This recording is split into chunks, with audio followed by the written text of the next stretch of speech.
this is going to be somewhat self-addressed. Well, pretty much is going to be self-addressed. But yeah, quick recap first. Just on a 7k, pretty chilled pace. Wasn't worn out, didn't really have any runner's high afterward.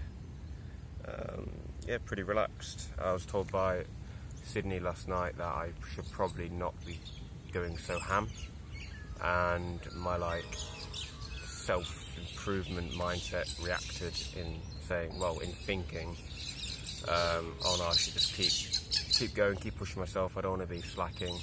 But then I processed it obviously and didn't just act on that reaction, a mental reaction, and understood that yeah, I'd probably burn out if I do continue just to try to one-up myself every single day, which is what I've been doing pretty much. So yeah, there's that, because I do think you would burn out. And then, you know, I could say, why do I feel the need to have to jog and get up at, like, this morning it was 6:20 I got up, which my alarm went off at 5:45, and then I just kept, I snoozed it a couple of times because I was just knackered. I woke up twice or 3 times in the middle of the night, and I needed the toilet, drank water before bed, not a good idea. And yeah, why do I feel the need to do that? Why do I feel the need to keep jogging and keep running? And, you know, why are things difficult?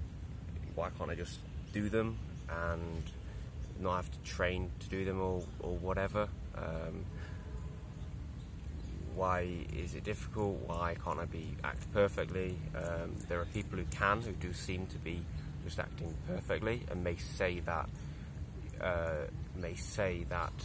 they just do it, you know, they just get on with it and they do it. They don't really give it much thought. They just do shit and it works for them. They just eat well, they enjoy cooking, it's alright, so they just cook really healthily. They enjoy doing marathons, so they do a couple of marathons a year. They enjoy it, you know, they just do it. So why can't you, like, viewer, just work towards your goals and be perfect in them? One of the viewers, perhaps, is Elliot. So Elliot, why can't you just go jogging every day, or do some form of physical exercise, you know, that's like cardio, and just do an hour running every day? It's only an hour out of your day, you know, and it feels great. Look at the benefits. You're going to improve in fitness, you're going to feel great after every run, your stamina's going to shoot up, it's going to clear your mind, you're going to have a greater outlook on life. I'm pretty sure about that. And it's going to be enjoyable and get you fit and increase your lifespan. So why don't you just do it, you know? If you're not eating perfectly, well, why not? You've got so much time in the day where you're in the house. Why can't you spend an hour just cooking something really healthy and eating and taking your time eating? Why don't you meditate for an hour? You know, if you looked into it, you know, really in depth, and you began to believe, let's say, not understand, because I'm not saying it's objectively true, but let's say you started to believe that, oh yeah, this could probably lead me to a happier life and a greater sense of self-understanding. So why don't you just do it in an hour a day or half an hour a day? It's not much time. Why do you know, when this is quarantine's over, why do you just cold approach? You can rationally understand that rejection is better than regret, and the possibilities you could have if, you know, you're a good-looking lad, if you went and approached 10 girls a day, and your sex life would be crazy, and you wouldn't be insecure, and you'd have no insecurity. And if you do have some, which you know, it just go. So yeah, like, why don't you?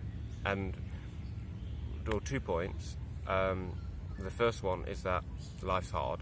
Well, life can be pretty fucking difficult, and you're constrained by your environment. We are not completely rational beings. We have emotions, we have insecurities, we have worries. You know, our external environment does impact us, and the people around us do impact us. And that's about the crux of that, honestly. I don't really need to go into much more detail. And the second thing is that those people who say they can just do it either are full of shit because they lack so much self-awareness that they don't actually think about how much they've struggled to get to the point where they are, and they're just being cocky probably to suck their own dick and feel good about themselves and feel superior, sense of superiority, because then they can say, yeah, I just did it, and everyone else can be like, whoa, how the fuck do you do that? I struggle to get out of bed at even 9 o'clock or even before midday. You can just do it? Well, no, it's very unlikely that they could just do it. They probably took a very long time building that up without even realising that they were building that up.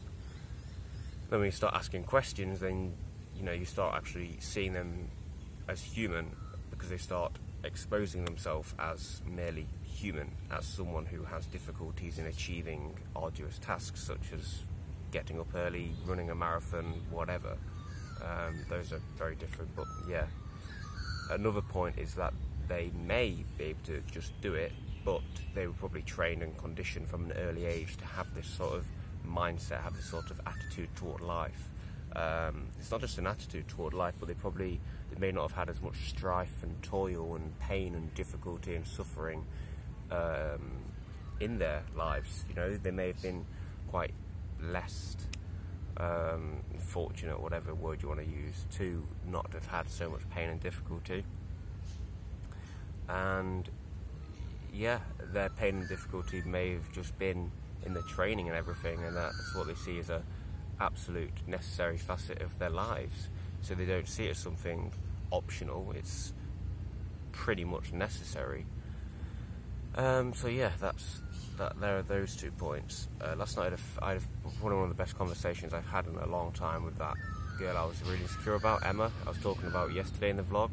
I was saying about how she's on my mind. I don't want her to be on my mind. I'm not even massively attracted to her, but then again, she's leaving, rejection better than regret and everything.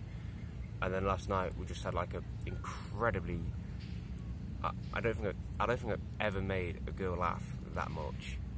And it's not because I'm hilarious, but it's just because she's got such a incredibly positive outlook on life.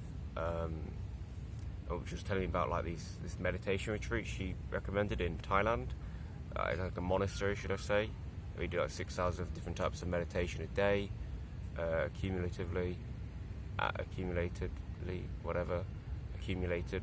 and yeah, talking about meditation and spirituality and self-realization. It sounded to a guy with Lee and Travis were sitting near, and it sounded really pretentious and stuff, but it wasn't, because it was genuine. And I talked about that in itself, like how people just take on board meditation and eat an avocado and toast for an ulterior motive of sharing it on YouTube, sharing it on Instagram, whatever, taking pictures of it, getting a sense of some moral superiority.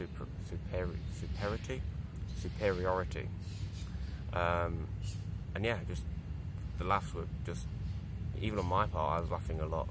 It was an incredibly heartwarming conversation, someone I hope to keep in contact with. And I was thinking, should I just see if I can make a move or whatever? And that's just insecurity speaking. And I was aware of that in the conversation, I believe. I don't think I coined it insecurity in the conversation, but I remember thinking, before I was going to leave, should I just try to sit next to her and touch her and, just be playful physically? And I thought, no, there's absolutely no need. I've already been rejected. It's just going to probably ruin the vibe of the situation and kill it, because she might see there's some ulterior motive on my behalf. And it was a fucking good conversation, and I realised okay, she's too tall for me anyway, and I haven't even realised until recently that is actually a bit of a turn off. With the last girl I was with, it was with whatever, she was taller, probably the same height, and I thought oh wow, I can get a tall girl, and I'm pretty sure that's just insecurity speaking. So I'm well, okay, so we can get a taller girl.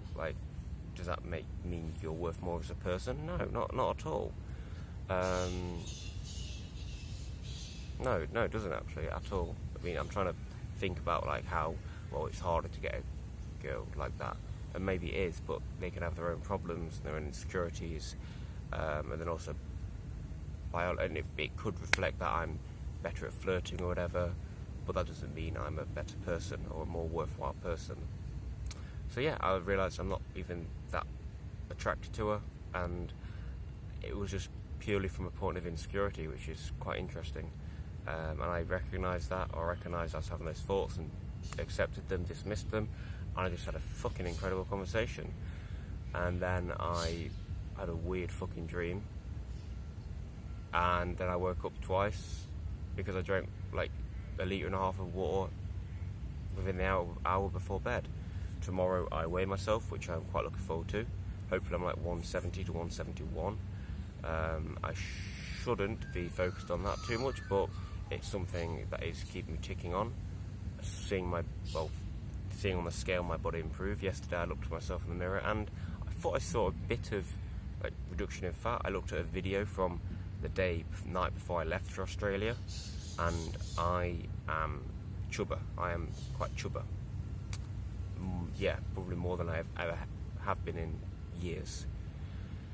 So yeah, I look forward to if I can keep this up, and this is why I do want to keep it like not so ham every day, because otherwise I'll just burn out after another week or two, and then I'll just start going back into bad habits.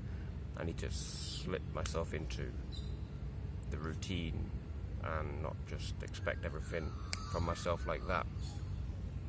So if I can keep that up and not expect too much of myself and start living well, slowly, then in a month or two I absolutely have the possibility to be on point in physicality and like mentality. Likely my outlook on life is improving, and it will continue to improve as I develop this lifestyle. So yeah, see you later, boys and girls and non-gender conforming people.